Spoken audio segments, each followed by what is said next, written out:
선생님 네, 축하드립니다. 네, 감사합니다. 네, 지역하고 얼마나 공부하셨는지 좀 간단하게 자기소개하고 들어가도록 하겠습니다. 네, 저는 올해 3숙제로 전북 지역에 합격한 학생입니다. 음, 네. 과목은, 과목은 영어고요. 네, 어, 네. 네, 저는 올해 좀 지역 운이 사실 잘 따라줘서 붙은 케이스인데요. 1차 시험 성적이 총점이 74점이고, 그중에 전공이 57점이에요. 그래서 1차 시험장을 나오면서, 시험을 좀 못 봤다, 떨어지겠다라고 생각을 했고, 또 정확히 가채점을 하진 않았지만 60점대 초반 정도로 전공 점수를 예상을 했었는데 실제로는 예상보다 좀 더 낮은 점수를 받고도 합격을 하게 돼서 감사하게 생각합니다. 음, 네. 자, 그러면, 올해 저희랑, 이제 공부하셨는데, 이명닷컴 교수님을 선택했던 이유, 좋았던 점 좀 말씀해 주세요. 네, 제가 지금 횟수로는 삼수지만 사실 재수 때는 공부를 전혀 하지 않아서 초수하고 그리고 삼수째로 이렇게 공부를 했는데요. 초수 때 좀 공부 방향을 잘못 잡고 사실 다른 팀의 강의를 들었었는데 이제 여러모로 좀 많이 부족했다는 생각이 들어서 삼수할 때는 최시원 팀을 선택을 하게 됐고요. 제일 좋았던 점은 이렇게 저는 9월 모의고사부터 사실 듣기 시작했지만 그 전에 최시원 선생님 이론 강의를 들은 적이 있고 그리고 최진원 선생님 교재를 다 활용을 해서 공부를 했었고요. 그리고 모의고사를 들으면서 김수아 교수님 일반 영어 기출 분석 강의를 다시 들었거든요.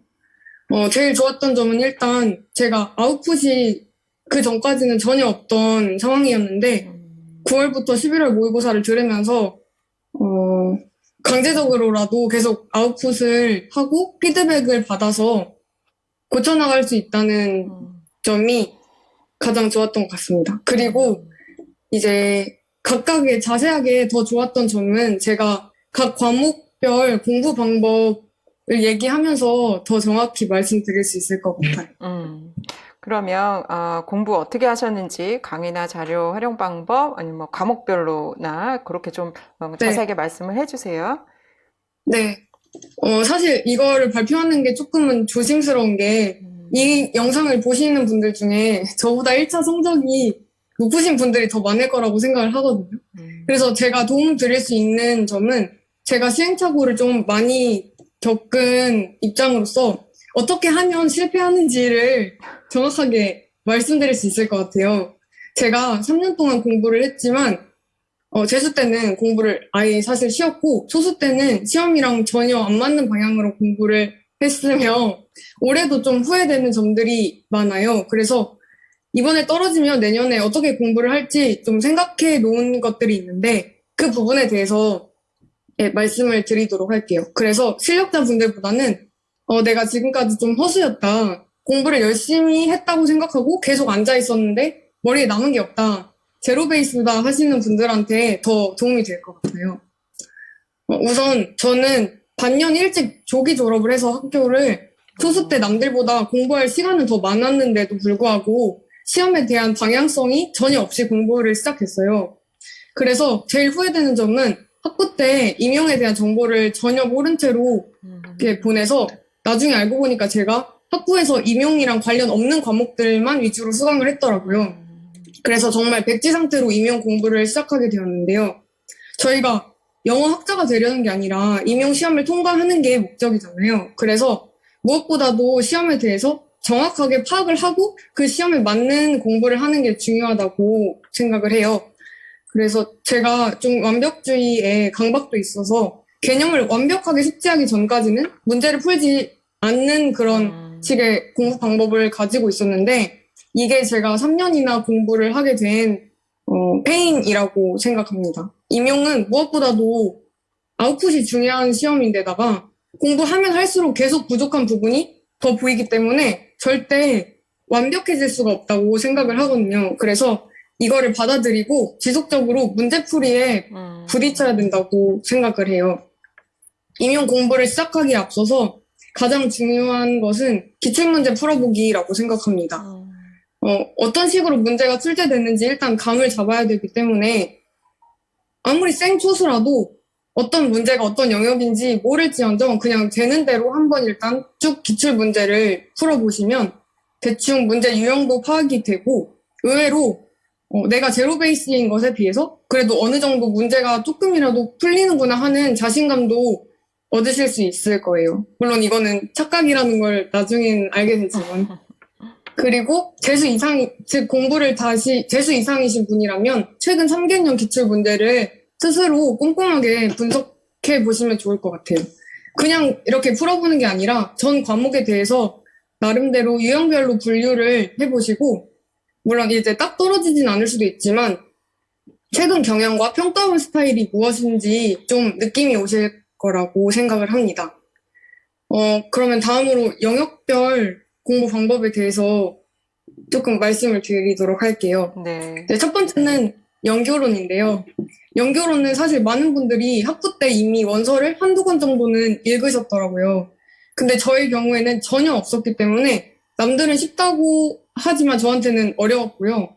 근데 이제 내용이 어느 정도 숙지되고 나니까 왜 사람들이 연교론이 쉽다고 하는지를 알 수는 있었어요.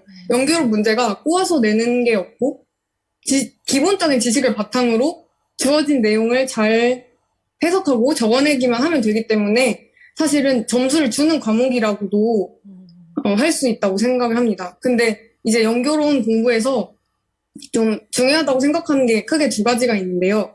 첫째는 오개념을 갖지 않도록 주의해야 된다는 점입니다. 연교론에서 저희한테 심화적이고 엄청 세부적인 내용까지 알라고 요구를 하는 건 아니지만 연교론 내용이 나름대로 방대하기 때문에 전반적인 내용의 흐름과 중요한 이론별 주요 과목들을 이제 자기 말로 쭉 풀어서 설명할 수 있는 정도는 되어야 연교론 문제를 풀 수가 있는데요. 즉 기본 개념이 탄탄한 게 되게 중요한 과목이라는 얘기인데요. 이때 특정 개념에 대해서 틀리게 알고 있으면 추후에 크게 혼란스러워질 수가 있거든요. 제가 채팀을 처음 알게 된 게 사실 최시영 교수님 때문인데 투수 때는 연교론을 다른 강사분 수업을 들었었어요. 근데 그때 그분 책이 영어랑 한글이 섞여 있어서 제로 베이스 입장에서 접근하기 쉽다고 생각을 해서 선택을 했던 건데 저한테는 좀 명확하지 못하고 너무 어물쩍 넘어가는 부분이 많다고 느꼈었거든요. 그래서 그 과정에서 좀 스스로 넘겨짚게 돼서 오개념이 되게 많이 생겼어요. 그래서 이후에는 최시영 교수님 이론 강의를 들었는데 최시영 교수님만큼 정확하게 설명해 주시는 분이 거의 없다고 생각하거든요. 연교론이란 학문이 칼같이 떨어지는 게 아니라 학자들의 주장이나 말로 이루어진 거다 보니까 그 교수님께서 약간의 이런 배경 설명과 함께 어떤 학자가 어떤 주장을 했는지 이렇게 말씀해 주시는 게 내용 파악에 엄청 큰 도움이 되었어요. 그리고 채팅은 진짜 모든 과목이 교재가 정말 좋거든요. 그래서 앞에 마인드맵도 너무 좋고 목차 구성도 그런 흐름에 맞게 참 잘 구성돼 있어서 좋았고요. 사실 완전 제로 베이스인 초수 입장에서는 그 수업에 입문하기가 조금 어렵게 느껴질 수는 있는데 그 필터만 조금 참고 견디시면 아, 연교론이 이런 과목이구나 하고 감을 잡는 때가 올 거라고 생각을 합니다. 이제 두 번째 중요한 점은 질문을 많이 하라는 건데요. 이제 연교론이 학자들이 이제 여러 이론에 기반해서 이것저것 시도를 해보면서 가장 좋은 교육 방법은 무엇일까 논의하는 학문이다 보니까 앰비규어티 톨러런스가 필요한데 저 같은 경우에는 기출문제를 분석하면서 지문이나 보기 내용을 혼자 공부하다 보면 또 너무 지나치게 앞서 나가서 추측을 하는 경우가 많았어요. 그래서 그리고 이제 같은 내용에 대해서 학자마다 조금씩 설명하는 바가 달라서 혼란스러울 때도 있었는데 그때 제가 이해한 게 맞는지 최시원 교수님한테 질문을 꽤 했어요. 그리고 현강이면 대면으로 질문을 할 수가 있고 인강이라도 게시판에 질문을 하면은 직접 답변을 해주시거든요. 이렇게 채팅처럼 교수님들께서 직접 질의응답에 참여하시는 팀이 사실 거의 없어요. 그래서 이러한 이유 때문에 제가 이 부분에 대해서 이렇게 생각이 드는데 제가 파악한 게 맞나요? 생각한 게 맞나요? 라고 이렇게 질문을 하면 교수님께서 아주 정확하게 근거를 들어가지고 질문에 대해서 답을 해주시거든요. 그래서 혼란스러운 개념 부분에 대해서는 질문을 해서 꼭 정리하고 넘어가시면 좋을 것 같아요. 네. 네. 다음으로 영어학 얘기를 하고 싶은데요. 영어학은 실력자들이 굉장히 많은 과목이잖아요. 최근에 영어학이 과거에 비해서 쉬워졌다고는 해도 다들 연교로는 잘 보고 일반 영어는 사실 내 마음처럼 점수가 잘 나오지 않을 수도 있기 때문에 영어학에서 많이 틀려버리면 합격과 이제 멀어진다고 할 수가 있어요. 그래서 영어학은 공부할 때도 그리고 문제풀이를 할 때도 머리를 가장 많이 써야 되는 과목이라고 생각을 합니다. 이 영어학은 지문에서 제시된 그 논리를 문제에 적용시켜서 풀면 되기 때문에 크게 어렵지 않은데라고 느낄 수도 있지만 임용시험처럼 시간 압박이 있는 이런 긴장된 상황 속에서 지문의 내용을 그 시험 상황에서 천천히 그제서야 생각하고 이해해서 풀 수 있는 여유가 전혀 없어요. 그래서 즉 지문에서 좀 다소 당황스러운 내용이 나올 수는 있어도 이거는 정말 처음 들어보는 논리인데? 라는 생각이 들면 절대 안 되겠죠. 그래서 영어학은 정말 정직한 공부와 많은 아웃풋이 필요한 과목이라고 생각이 듭니다. 영어학은 학부 때 영어학을 배웠냐 배우지 않았냐에 의해서 또 출발점이 크게 달라지는 과목인데요. 만약에 저처럼 제로 베이스라고 한다면 혼자서 원서를 바로 읽는 거는 좀 어려울 수가 있고 이론 강의부터 시작하는 게 좋다고 생각을 하거든요. 그래서 어쩌면 영어학이 가장 이제 강사 선생님이 중요한 과목이 아닌가 하는 생각도 들어요. 근데 저는 사실 초수 때 채팅을 몰랐어서 타팀 영어학 수업을 들었었는데 그때 들을 때는 이해가 잘 되고 좋다고 느꼈었거든요. 근데 막상 기초를 풀어보고 시험을 보니까 그 선생님께서 안 다뤄주신 내용이 되게 많다는 걸 알게 됐어요. 그래서 그 팀에서 이제 의도한 바가 기출 이후의 커리큘럼까지 쭉 타야 이해할 수 있는 그런 커리였을지도 모르지만 수험생 입장에서는 이론 강의를 이렇게 열심히 들었는데 기출에서 정말 전혀 몰랐던 새로운 내용을 맞닥뜨리면 좀 불안해질 수밖에 없거든요. 사실 제가 최진호 선생님은 모의고사로만 듣고 이론 강의를 듣지는 못했는데 제가 초수 이후에 아까 말씀드렸다시피 최진호 선생님 이론 심화 교재랑 기출 분석 교재를 사서 그걸 기반으로 서브노트를 만들면서 공부를 했거든요. 그래서 강의부터 처음부터 제가 최진호 교수님을 알았다면 좋았겠지만 그 교재의 설명이 너무 진짜 말도 안 되게 좋아서 혼자 공부하기에도 다행히 이제 무리가 없었던 것 같아요. 운이 좋게도. 그래서 영어학에서 제가 중요하다고 생각하는 것은 첫째는 서브노트 만드는 것입니다. 이거는 사람마다 성향이 좀 다르고 요즘은 이제 기본서가 다 너무 잘 되어 있어서 정답이라고 할 수는 없지만 저의 경우에는 서브노트를 만드는 게 여러 면에서 도움이 됐던 것 같아요. 이제 우선 기본서를 기반으로 서브노트를 만들고 기출문제랑 모의고사를 풀면서 그 내용을 해당하는 단원에 추가를 했어요. 그래서 자유롭게 페이지를 또 추가할 수 있도록 바인더로 만들었고요. 단원 배열도 제가 생각하기에 좀 연결되는 단원끼리 재배치할 수 있어서 좋았던 것 같습니다. 서브노트는 이 기본서 내용을 그냥 그대로 옮겨 적는 게 아니라 생각을 많이 하면서 기본서를 공부하고 이해한 내용을 자기 말로 풀어가지고 적는 과정인데요. 그래서 저는 한국말도 많이 섞어서 썼거든요. 네, 기본서에 쓰여진 이제 줄글을 제 말투와 방식대로 정리해서 눈에 잘 들어오게 만들 수 있도록 했고, 또 만드는 과정에서 기본서를 읽을 때는 미처 가지지 못했던 의문점들이 다시 새로 많이 생겨나서 그 의문에 대한 답을 찾으려고 공부를 하다 보면 영어학에 대해서 좀 더 깊은 이해를 하게 될 수 있는 것 같습니다. 근데 사실 제가 영어학 원서를 제대로 공부를 하지 못해서 엄청 후회가 많이 되는데요. 그럼에도 불구하고 원서를 정말 그렇게 거의 공부를 안 한 사람 치고는 영어학을 그래도 이해할 수 있었던 건 워낙 제가 서브노트에 정성을 들였기 때문이라고 생각을 해요. 그거는 그 노트는 시험 직전까지 계속 애내독을 했고요. 네. 다양한 영어 표현들을 이제 모았어요. 그러니까 영어학은 내용은 알지만 어떻게 깔끔하게 용어를 표현해야 될지 어려울 수가 있기 때문에 같은 말이라도 이제 기본서, 기출문제, 모의고사에서 나온 표현들을 이제 전부 적어가지고 서브노트에 정리를 했습니다. 네. 두 번째는 생각하면서 공부를 하는 건데요. 이게 제 공부의 나름 가장 큰 장점이었다고 생각을 합니다. 제가 진도를 나가는 속도가 좀 느린 대신 남들보다 좀 생각을 더 하면서 공부를 했던 편인 것 같더라고요. 맞아요. 근데 물론 쓸데없는 것까지 막 굳이 연결 지어서 의문을 가진다면 그건 너무 문제겠지만 공부를 할 때 그냥 아 그렇구나 하지 않고 아 왜 이렇게 되지? 라고 생각해보는 게 영어학에서는 중요한 것 같아요. 그래서 저는 원래도 이해를 못하면 암기를 잘 못하는 스타일이라서 서브노트 만들고 기출을 풀면서 정말 많은 질문들을 적었는데요.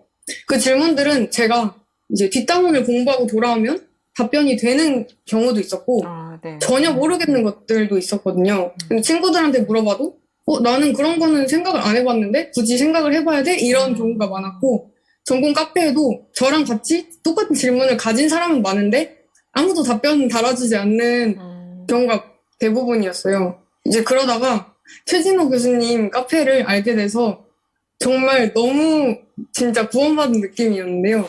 그 최진호 교수님 카페에서 검색을 잘 해보시면 이미 궁금했던 사항들이 다 답변되어 있는 경우가 대부분이었어요. 그리고 그렇지 않더라도 새로 질문글을 올리면 정말 빠르고 정성스럽게 답변을 해주시거든요. 그리고 심지어 그 수험생들이 자주 하는 질문을 최진호 그 교수님께서 모아놓은 게시물이 아예 있어요. 그래서 그 카페를 꼭 활용하시기를 바라고요. 이렇게 이 의문점들에 대해서 답을 찾아가고 그거를 서브노트에 보충하는 방식으로 공부를 해서 좀 더 탄탄하게 이해를 하는데 도움을 받은 것 같아요. 그리고 세 번째는 원서 N회독 하는 건데요. 이건 제가 하지 못해서 후회스러웠던 점이고요. 서브노트 만들듯이 제가 정성스럽게 원서 공부만 했어도 영어학에서 고득점을 했을 것 같아요. 그러니까 기본사가 워낙 원서 발췌를 잘 해놓긴 해서 원서를 꼭 읽어야 하는지에 대해서 말이 많긴 한데 이번 시험을 보고 나서 든 생각은 원서는 무조건 꼼꼼하게 읽어야 된다는 것입니다. 원서가 두껍고 해서 약간 코그니티브 벌든이 느껴질 수는 있는데 사실 읽기 시작하면은 정말 어렵지 않게 쓰여져 있거든요. 그래서 처음 읽을 때는 강의의 도움을 받으면 좋을 것 같고요. 그 이후에는 혼자서 N회독을 하는 게 좋을 것 같습니다. 제가 시간이 없어서 주요 원서들을 다 읽긴 했는데 정말 딱 한 번씩밖에 못 읽었거든요. 근데 시험장에서 칸이었나? 거기서 읽은 내용이 나오는데 분명히 그 내용을 읽었는데 그 내용을 문제에 적용을 못 하겠는 거예요. 그러니까 원서를 그냥 읽기만 하는 게 아니라 적용도 해보고 원서 기반으로 문제도 만들어보고 이렇게 원서를 이렇게 씹고 뜯도록 해야 고득점을 할 수 있다고 생각이 듭니다. 네, 마지막으로 일반 영어인데요. 일반 영어는 단기간에 실력이 확 오르는 과목은 아니기 때문에 정말 공부 처음 시작할 때부터 마지막까지 놓지 않고 꾸준히 공부하는 게 무엇보다도 중요한 과목이라고 생각을 합니다. 맞아요. 그래서 기본적인 영어 실력이 있다면 좀 남들보다 수월하긴 하겠지만 영어 실력이 나쁘지 않다고 하더라도 임용시험에서 그 고득점을 받는 답안을 작성해내는 것은 또 다른 문제이고 연습이 아주 많이 필요한 일이라고 생각을 하거든요. 그래서 무엇보다도 아웃풋이 중요한 과목이고 올바른 방식으로 꾸준히 연습을 하면 실력이 분명히 늘기 때문에 힘드시겠지만 그냥 믿고 계속 끝까지 놓지 마셨으면 좋겠습니다. 그리고 특히 빈칸 문제는 반드시 다 맞춰야 하는데요. 물론 남처럼 잘 안 되지만 그게 하나의 2점짜리니까 사실 서술형 문제도 2점인데 어찌 보면 정말 가성비 문제라고 할 수가 있으니까 빈칸은 정말 다 맞을 수 있도록 탄탄하게 논리 연습을 하는 게 또 중요하다고 생각이 듭니다. 일형에서 중요하다고 생각하는 것은 첫째로 이제 계속 붙여읽기를 하는 것, 그리고 구도를 파악하는 것인데요. 이제 쉽게 말하면 계속해서 그냥 머리를 굴리고 생각하면서 읽어야 된다는 것입니다. 일단 첫 문장을 정확히 잡고 각 문장들의 논리적 연계성을 계속 파악하고 계속 생각하면서 이렇게 붙여 읽어서 중심 내용을 어떻게 전개를 하고 있는지, 위에서 이렇게 표현된 게 이 뒤에서는 또 어떤 단어로 표현되고 있는지 계속 연결해가면서 읽는 게 무엇보다도 중요하다고 생각하고요. 그 과정에서 글의 구조도 파악을 할 수가 있으니까요. 그리고 추상적인 내용이 만약에 나온다면 뒤에 나온 예시를 읽기 전에 먼저 내가 이게 무슨 의미일지 어느 정도 생각해보는 연습을 한다면 평가원 스타일의 글을 나름대로 예측을 하게 될 수 있을 것 같습니다. 그래서 이렇게 붙어있기를 잘하면 빈칸 문제는 거의 이제 놓치지 않고 맞추게 될 것 같고요. 어려운 그 언더라인 파트 문제도 정확히 어느 부분에서 따와서 써야 되는지 단락을 찝을 수 있게 될 것 같아요. 근데 사실 이 웬만한 인고생들이라면 다들 이제 붙어있기는 잘하고 계실 텐데요. 이게 문제는 내가 혼자서 붙어있기를 하면 빼먹는 게 생길 수도 있다는 점, 그리고 자칫 잘못하면 나의 이런 편협한 시각이 잘못된 방법이 굳어져 버릴 수가 있다는 게 문제인 것 같아요. 그래서 스터디를 하거나 강의의 도움을 받는 것도 저는 굉장히 좋은 방법이라고 생각을 합니다. 이제 저도 실제로 제가 그 김수아 교수님 기출 분석 강의를 다시 들으면서 제가 놓친 부분이 되게 많았다는 거를 다시 깨달았거든요. 제가 9월 모의고사부터 채팀이랑 함께하게 돼서 시간이 정말 굉장히 촉박했는데도 모의고사를 들으면서 인용이 부족하다는 걸 느껴서 그때 김수아 교수님 기출 분석 인강을 같이 들었어요. 근데 지금 이제서야 기출 분석 강의를 듣는 사람은 나밖에 없을 텐데 하는 생각에 불안했지만 기출 분석이 제대로 되지 않았고 또 내가 그런 논리 구조가 너무 빈약하다고 느껴진다면 늦게라도 반드시 강의를 들어서라도 하시는 거를 추천드리고요. 더 좋은 거는 일찍이 제때 같이 하는 거겠죠. 그래서 일형은 제대로 그 막 외우거나 숙지해야 될 이런 개념이 있는 게 아니기 때문에 시간이 없다면 저처럼 시간이 없다면 제대로 피드백을 안 하고 여러 지문을 막 보는 것보다는 한 지문이라도 제대로 공부를 하는 게 낫다고 생각을 합니다.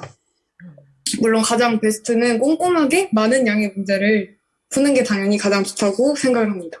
네, 두 번째는 단어 암기가 중요하다고 생각을 하는데요. 제가 단어 실력이 안 좋아서 많이 피를 봤어요. 제가 단어 실력에 비해서는 문제를 굉장히 잘 푸는 편인데 사실 수능까지는 어떻게 커버가 되는데 임용 일반 영어는 절대 안 되더라고요. 그래서 아무리 내가 논리 구조를 가지고 있고 하더라도 내가 모르는 단어가 답인 경우도 있었고 문제에서 꼭 알아야 되는 키워드가 아예 모르는 단어라면 정말 그냥 울면서 틀릴 수밖에 없으니까 단어 암기를 꼭 신경을 쓰셨으면 좋겠고요. 그 김수아 교수님께서 사실 단어들이랑 유의어 이런 걸 다 정리를 해서 주시거든요. 그래서 그걸 꼭 잘 암기를 하시면 좋을 것 같습니다. 그리고 세 번째는 아웃풋인데요. 일반 영어는 답안을 쓰는 게 정말 어렵다고 생각을 하거든요.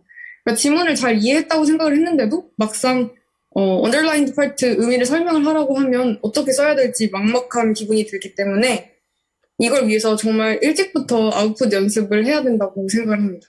저 같은 경우에는 9월에 시작한 모의고사가 제 첫 아웃풋이었어서 지금 생각하면 정말 좀 미쳤던 것 같아요. 그래서 초반부터 일반 영어 답안 작성 연습을 조금씩이라도 하시고 기출 문제 풀면서 또 하시고 또 그리고 7월 모의고사부터 참여를 하셔서 최대한 많이 써보고 많이 피드백을 받고 내 답안의 문제점을 정확히 파악해서 고쳐 나가시면 좋을 것 같습니다.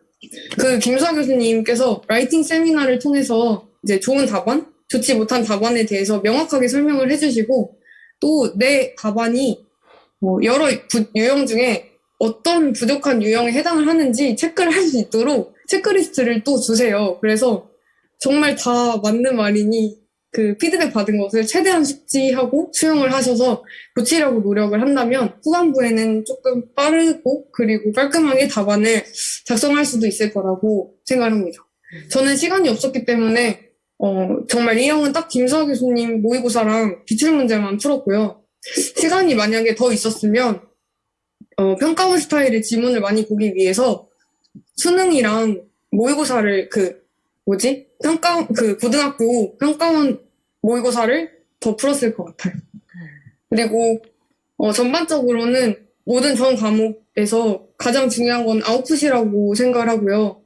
제가 9월이 돼서야 좀 심각성을 느끼고 모의고사를 등록했는데 최대한 일찍 모의고사 시작할 때 등록을 해서 빨리 아웃풋 연습을 하는 게 정말 중요할 거라고 생각이 듭니다. 네. 네. 네. 질문하시면서 1분 내로 답변해 주세요. 다음 질문. 다음 질문하시면서 1분 내로 답변해 주세요. 아, 네네네. 네, 아, 네, 잘 들었습니다. 선생님, 오늘 체력하고 이제 멘탈 관리 관련해서 말씀해 주실 게 있으면 1분 내로 좀 답변을 해주세요. 앞에 좀 길었어서. 네. 예, 예. 네, 전 체력은 딱히 할 말이 없고요. 관리를 못했어서. 멘탈 관리는 할 말은 많은데 제일 제가 중요하다고 생각하는 건 SNS를 안 하시면 좋을 것 같아요. 네, SNS를 전 아예 비활성화, 인스타그램 이런 거 다 비활성화 했고요. 제가 들어가는 SNS라고는 전공 카페, 김서 교수님, 최진호 교수님 카페밖에 없었거든요. 괜히 SNS를 보면은 더 이제 다른 친구들이 잘 사는 모습을 보면서 오히려 저는 더 안 좋은 기분이 들어서 네, 아예 그런 거 차단을 하고 공부 관련된 그런 인터넷 그런 카페만 남기고 다 지웠습니다. 잘 하셨습니다. 네. 수고 많으셨고요. 정말 힘든 길을 걸어왔죠, 올 한 해. 그죠? 최종 합격하신 거 너무 축하드리고, 좋은 교사가 되시기 바래요. 오늘 또 이렇게 나와주셔서. 네, 그래요. 네. 혹시 뭐 마지막으로 지금 준비하시는 선생님들께 뭐 하고 싶은 말 있으세요? 격려의 말이나?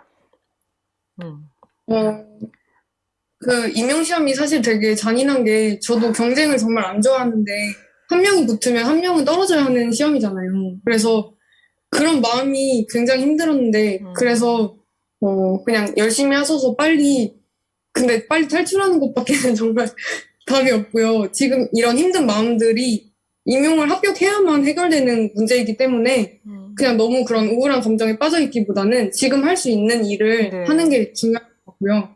또 간절하게 교사가 되고 싶은 마음이 다들 있으시니까 절대 포기하지 않고 계속 하셨으면 좋겠어요. 네. 네. 고맙습니다, 선생님. 네, 감사합니다. 네, 예.